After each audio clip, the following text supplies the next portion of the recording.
ನಮ್ಮ ಕಷ್ಟಗಳನ್ನು ತೋಡಿಕೊಂಡು ಶರಣಾಗತಿಯಾಗಿ ದೇವರನ್ನ ಪ್ರಾರ್ಥಿಸುವ ಸ್ಥಳವೇ ದೇವಾಲಯ. ದುಃಖದಲ್ಲಿರುವ ಜನರಿಗೆ ನೆಮ್ಮದಿಯನ್ನ ನೀಡುವ ತಾಣ. ಕೆಲವರು ಪ್ರತಿದಿನ ಬೆಳಿಗ್ಗೆ ಹೋದರೆ ಕೆಲವರು ಸಂಜೆ ತೆರಳುತ್ತಾರೆ. ಇನ್ನು ಕೆಲವರಿಗೆ ಹಬ್ಬದ ಸಮಯ ಅಥವಾ ಇನ್ನಿತರ ವಿಶೇಷ ದಿನಗಳಲ್ಲಿ ದೇವಸ್ಥಾನಕ್ಕೆ ತೆರಳಿ ಅಲ್ಲಿ ಪ್ರಸಾದ ಸ್ವೀಕರಿಸಿ ದೇವಸ್ಥಾನದಲ್ಲಿ ಸ್ವಲ್ಪ ಹೊತ್ತು ಕುಳಿತು ಪ್ರದಕ್ಷಿಣೆ ಹಾಕದೆ ಬಂದರೆ ನೆಮ್ಮದಿಯಂತೂ ಸಿಗುವುದೇ ಇಲ್ಲ. ದೇವಸ್ಥಾನ ಮಾತ್ರವಲ್ಲ, ಅಶ್ವತ್ಥ ಮರ, ತುಳಸಿ ಗಿಡಕ್ಕೂ ಕೂಡ ಪೂಜೆಯನ್ನ ನಾವು ಮಾಡುತ್ತೇವೆ. ಭಗವಂತನೇ, ನಿನಗೆ ಶರಣಾಗಿದ್ದೇವೆ, ನಿನ್ನ ಪಾದದ ಸೇವೆಯನ್ನ ಮಾಡಿಕೊಂಡು ಭಕ್ತರಾಗಿರುತ್ತೇವೆ. ಇದರ ಫಲವಾಗಿ ನಮ್ಮ ಕಷ್ಟಗಳನ್ನು ನಿವಾರಿಸು ದೇವ ಎಂದು ಪ್ರದಕ್ಷಿಣೆ ಹಾಕುವುದು ರೂಢಿ ಮಾತ್ರವಲ್ಲ, ಇದು ನಮ್ಮ ಸದಾಚಾರವೂ ಹೌದು.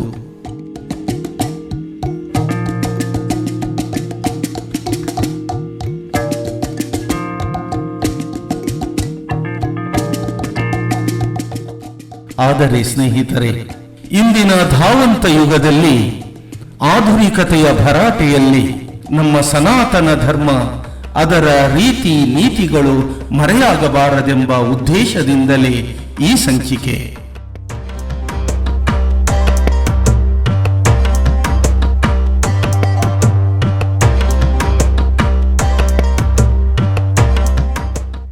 ಪ್ರದಕ್ಷಿಣೆ ಎಂದರೆ ಪರಿಕ್ರಮ, ಒಂದು ಪವಿತ್ರ ವಸ್ತುವಿನ ಸುತ್ತುವಿಕೆ, ಯಾವುದನ್ನಾದರೂ ಸುತ್ತುವರೆದಿರುವ ದಾರಿ.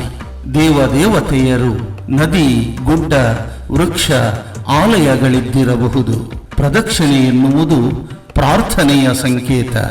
ಯಾನಿ ಕಾನಿ ಚ ಪಾಪಾನಿ ಜನ್ಮಾಂತರ ಕೃತಾನಿ ಚ ತಾನಿ ತಾನಿ ವಿನಶ್ಯಂತಿ ಪ್ರದಕ್ಷಿಣ ಪದೇ ಪದೇ. ಜನ್ಮ ಜನ್ಮಾಂತರಗಳಿಂದ ಮಾಡಿದ ಪಾಪವು ದೂರವಾಗಲಿ, ಸುಖ ಶಾಂತಿ ನೆಮ್ಮದಿಗಳು ಪ್ರಾಪ್ತವಾಗಲೆಂದು ಸುತ್ತು ಬರುವ ಕ್ರಿಯೆಯೇ ಪ್ರದಕ್ಷಿಣೆ. ಪ್ರದಕ್ಷಿಣೆ ಎನ್ನುವುದು ಒಂದು ಧಾರ್ಮಿಕ ವಿಧಿ. ಧಾರ್ಮಿಕ ರೀತಿ ನೀತಿ ಹಾಗೂ ಸಂಖ್ಯೆಗಳ ಮಿತಿಯನ್ನ ಸಹ ಅದು ಹೊಂದಿದೆ. ಗರ್ಭಗೃಹದೊಳಗೆ ವಿಶೇಷವಾದ ದೈವಶಕ್ತಿಯು ಸಂಚಯವಾಗಿರುತ್ತದೆ. ಈ ಶಕ್ತಿಯ ಸುತ್ತಲೂ ಸಾಕಷ್ಟು ಧನಾತ್ಮಕ ಸಂಗತಿಗಳ ಹರಿವು ಯಥೇಚ್ಛವಾಗಿರುತ್ತದೆ. ಆದ್ದರಿಂದಲೇ ದೇವರ ಮನೆಯ ಸುತ್ತುವ ಪ್ರದಕ್ಷಿಣೆಯು ಅತ್ಯಂತ ಮಹತ್ವ, ಅತ್ಯಂತ ಲಾಭದಾಯಕ. ಭಗವಂತನಿಂದ ಭಗವದ್ಭಕ್ತನಿಗೆ ಶಕ್ತಿಯ ಧನಾತ್ಮಕ ಪ್ರಭಾವದ ವರ್ಗಾವಣೆಯಾಗಿ ಅದು ನಮ್ಮ ಜೀವನಕ್ಕೆ ಆಧಾರವಾಗುತ್ತದೆ, ಬೆಳಕಾಗುತ್ತದೆ.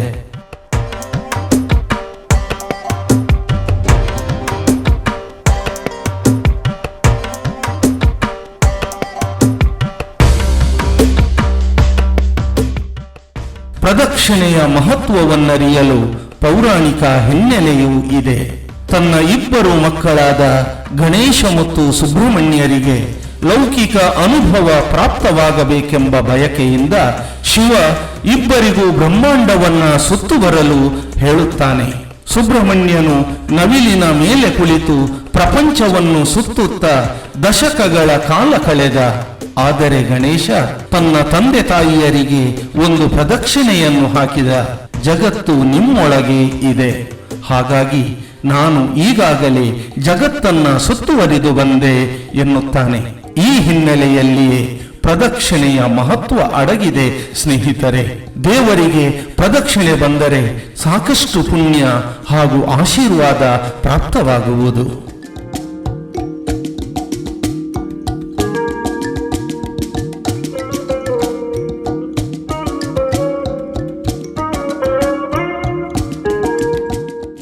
ಹಾಗಾದರೆ ಪ್ರದಕ್ಷಿಣೆಯ ನಿಯಮವೇನು? ಇಂದಿನ ಆಡಂಬರದ ಯುಗದಲ್ಲಿ ಈ ವಿಚಾರ ಅತ್ಯಂತ ಪ್ರಸ್ತುತ ಅಂತ ನಂಬಿದ್ದೇವೆ.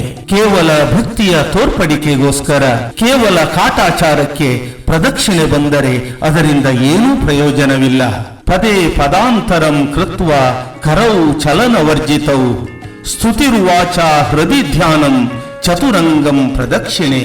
ಹೆಜ್ಜೆಗೆ ತಾಗಿ ಮುಂದಿನ ಹೆಜ್ಜೆ ಇಡಬೇಕು. ಚಲನೆ ಇಲ್ಲದ ಕೈಗಳು, ನಾಲಗೆಯಲ್ಲಿ ಸ್ತುತಿ, ಹೃದಯದಲ್ಲಿ ಧ್ಯಾನ.